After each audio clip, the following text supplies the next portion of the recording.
Method acting is something that we hear a lot about, but only in its extreme cases. There's probably a lot of actors who utilize this more than we realize, but fortunately or unfortunately, we only hear about the following cases. As I said before, these are the most extreme cases of method acting. If you're not familiar, method acting trains actors to use their physical, mental, and emotional self in the creation of a character and stresses the way in which personal experience can fire the actor's imagination.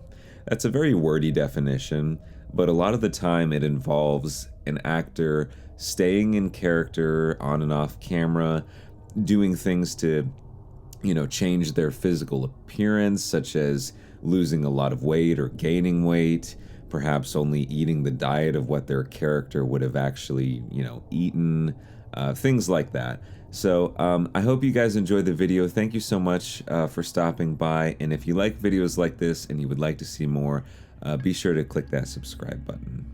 Adrien Brody's Władysław Szpilman, the titular Polish-Jewish musician in the movie The Pianist, lost everything when the Nazis invaded Warsaw.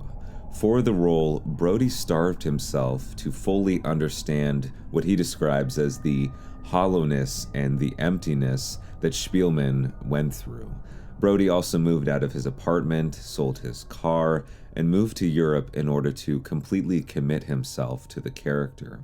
Brody's drastic method acting resulted in Roman Polanski winning the Best Director Oscar for The Pianist, and Brody winning Best Actor. As Brody said about The Pianist, I feel like that movie made me understand a lot, and made me realize how much I had taken for granted. Notorious even among actors who took method acting way too far, Jim Carrey's portrayal of the legendary comedian Andy Kaufman in the movie Man on the Moon remains highly controversial. Carrey claims to have been possessed by Kaufman, staying in character throughout the entire production time of Man on the Moon. It was extremely stressful for the crew, who had to work around Carrey's antics and continue shooting all at the same time. While some insist that Carrey's method acting revealed his genius, others criticize how it actually led to an overplayed and inaccurate impersonation of Kaufman. Carrey even treated wrestler Jerry Lawler horribly on set, when Lawler and Kaufman were actually best friends in real life. The Machinist director Brad Anderson initially planned to use makeup and baggy clothing to make Christian Bale look emaciated as his character Trevor Resnick, who gets racked with guilt over his involvement in a workplace accident where a coworker loses an arm. Instead, Christian Bale set the record for losing the most weight ever for a movie role, shedding a total of 62 pounds after a diet of just apples, coffee, water, cigarettes, and the occasional glass of whiskey. The resulting health problems secured Bale's place alongside actors who took method acting way too far. Impressively, Bale then played a muscular and healthy-looking Bruce Wayne in Batman Begins just a year after The Machinist. Few actors who took method acting way too far are more controversial than Jared Leto. As part of playing the Joker in Suicide Squad, Leto admitted to sending items like anal beads, used condoms, and both live and dead animals to his co-stars, many of whom confirmed receiving them. Leto later denied sending condoms or any gifts that crossed the line to his fellow Suicide Squad cast members, saying that the gifts were given and received with laughter, fun, and adventure. It's all filmed. To be fair, it was Suicide Squad's script that ruined Jared Leto's Joker, perhaps, even though controversy still surrounds his performance. Shia Labuff, who played the tank gunner named Bible in the movie Fury, is another infamous example when it comes to actors who took method acting way too far. Rather than sitting at the makeup chair, Labuff used a knife to make cuts on his own cheek, which he then later kept opening before takes for continuity. During filming, Labuff told co-star Logan Lerman, "Hey man, wanna see something fun? Check this out," Lerman recalled, and then he takes out a knife and cuts his own face. The actor had also taken his own teeth out and rarely concerned himself with hygiene throughout the entirety of production.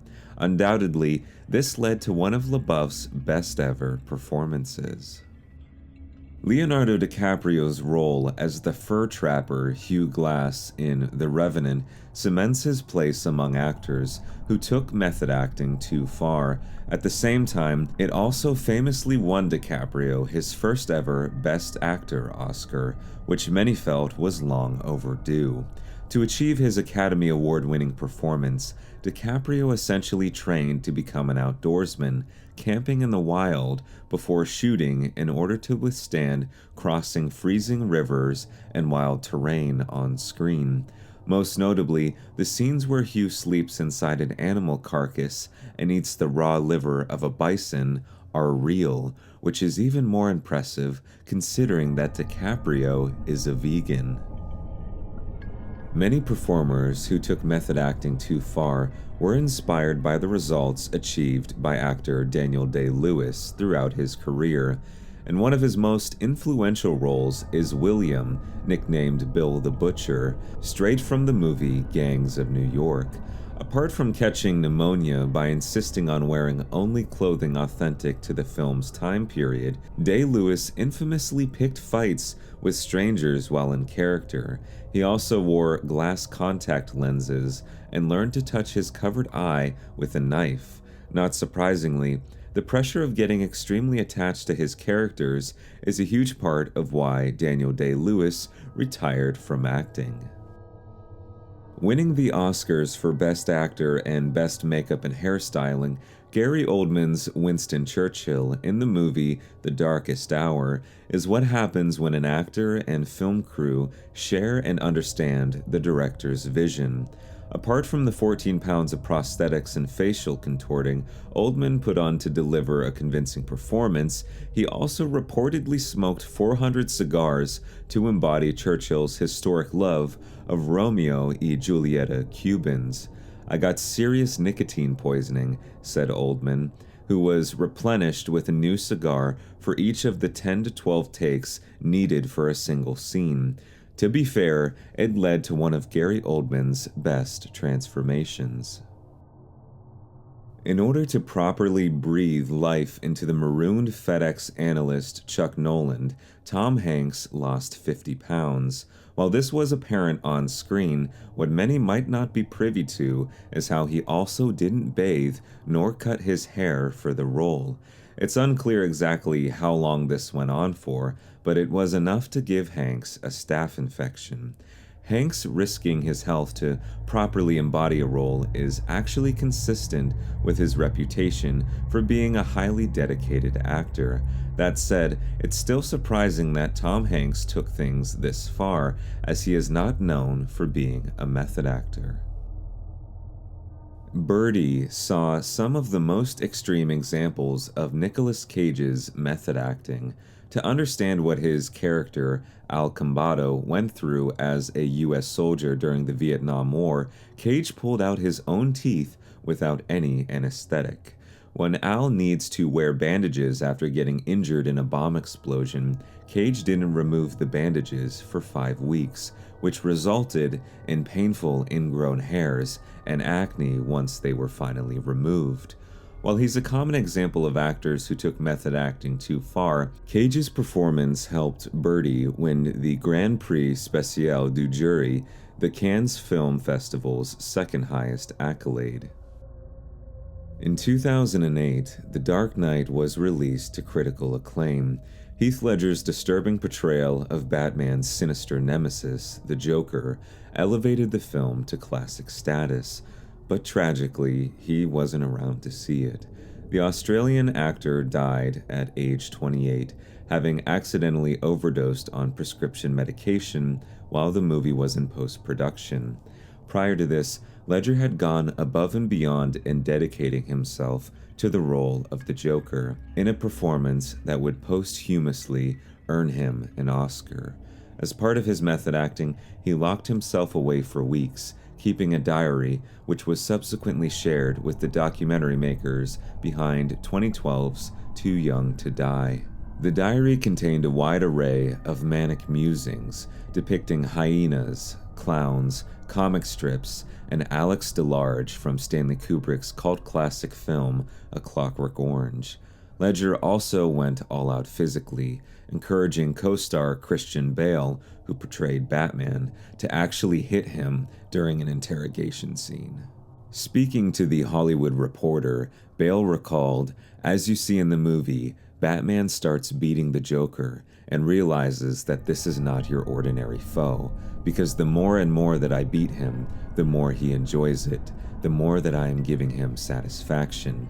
Heath was behaving in a very similar fashion. He was kind of egging me on.